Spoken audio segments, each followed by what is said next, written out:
بسم اللہ الرحمن الرحیم۔ السلام علیکم ورحمۃ اللہ وبرکاتہ۔ جی ناظرین، ہم نے سبق نمبر پہلے میں پڑھا تھا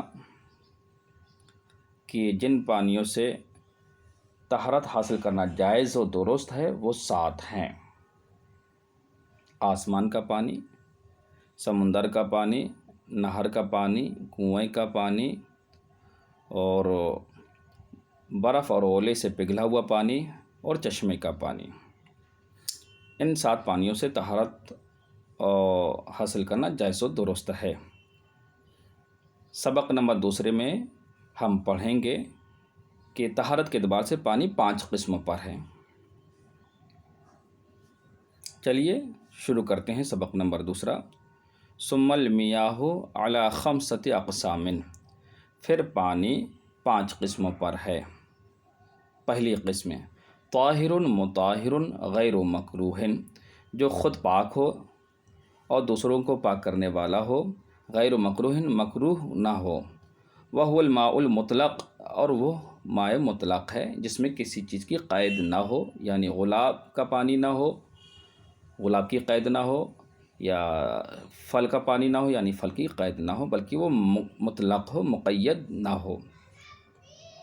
دوسری قسم ہے وطاہر مطہر مکروہ، جو خود پاک ہو، دوسروں کو پاک کرنے والا ہو، مکروہ ہو لیکن مکروہ ہو۔